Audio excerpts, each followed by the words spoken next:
नमस्कार। श्री गणेशाय नमः। श्री सीतारामचंद्राभ्याम नमः। वाल्मीकि मुनि की जय हो। माँ भगवती सरस्वती की जय हो।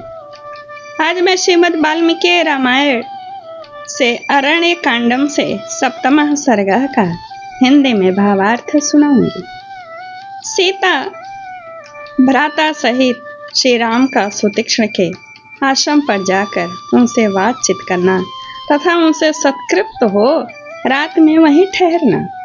शत्रुओं को संताप देने वाले श्री रामचंद्र जी लक्ष्मण, सीता तथा उन ब्राह्मणों के साथ सुतीक्ष्ण मुनि के आश्रम की ओर चले। वे दूर तक का मार्ग तो तय करके अगाध जल से भरी हुई बहुत सी नदियों को पार करते हुए जब आगे गए तब उन्हें महान मेरुगिरी के समान एक अत्यंत ऊंचा पर्वत दिखाई दिया जो बड़ा ही निर्मल था।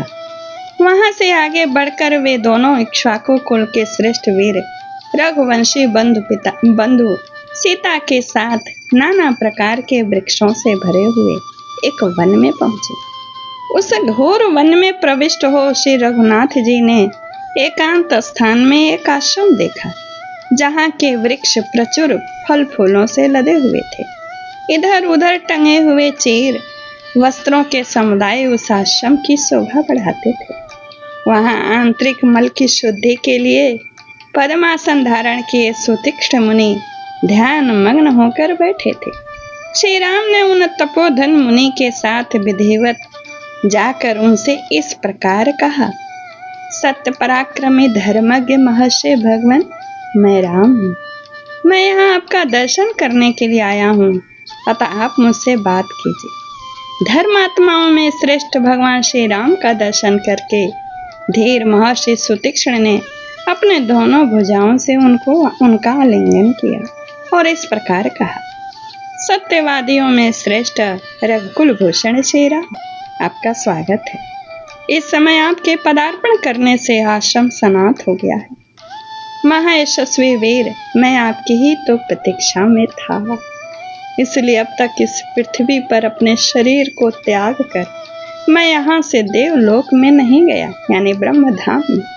मैंने सुना था कि आप राज्य से भ्रष्ट हो चित्रकूट पर्वत पर आकर रहते हैं। काकुतस्थ यहाँ 100 यज्ञों का अनुष्ठान करने वाले देवराज इंद्र आए थे। वे महान देवता देवेश्वर इंद्रदेव मेरे पास आकर कह रहे थे, तुमने अपने पुण्य कर्म के द्वारा समस्त शुभ लोकों पर विजय पाई है। उनके कथनानुसार मैंने तपस्या से जिन देवर्षि सेवित लोकों पर अधिकार प्राप्त किया है, उन लोकों में आप सीता और लक्ष्मण के साथ विहार करें। मैं बड़े प्रसन्नता के साथ वे सारे लोक आपकी सेवा में समर्पित करता हूँ। जैसे इंद्र ब्रह्मा जी से बात करते हैं, उसी प्रकार मनस्वी श्री राम ने उग्र तपस्या वाले तेजस्वी एवं सत्यवादी महर्षि को इस प्रकार उत्तर दिया। महामुने, वे लोग तो मैं स्वयं ही आपको प्राप्त कराऊंगा। इस समय तो मेरी यह इच्छा है कि आप बतावें कि मैं इस वन में अपने ठहरने के लिए कहाँ कुटिया बनाऊं। आप समस्त प्राणियों के हित में तत्पर तथा इहलोक और परलोक की सभी बातों के ज्ञान में निपुण हैं। यह बात मुझसे गौतम गोत्रीय महात्मा शरभंग ने कही थी।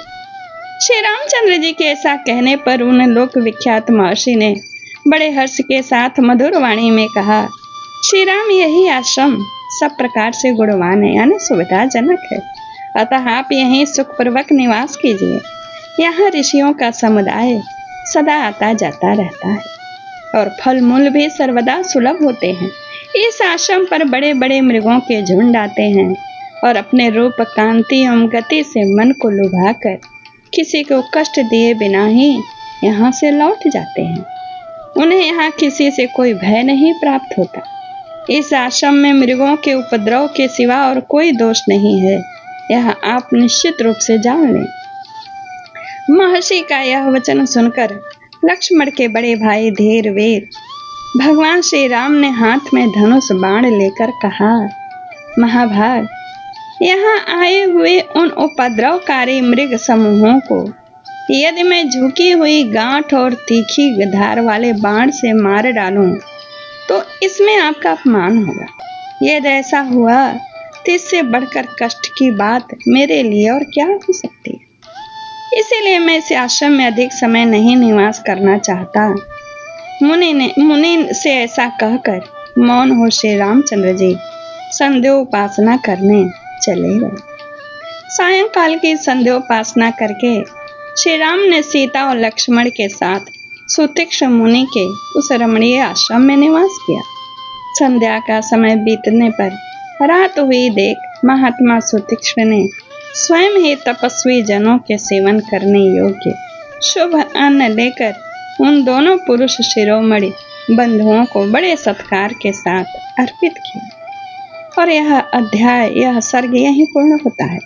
इत्याशे श्रीमद् रामायणे वाल्मीकि आदि काव्यारण्य कांडे सप्तमः। ओम तत्सत। ओम तत्सत।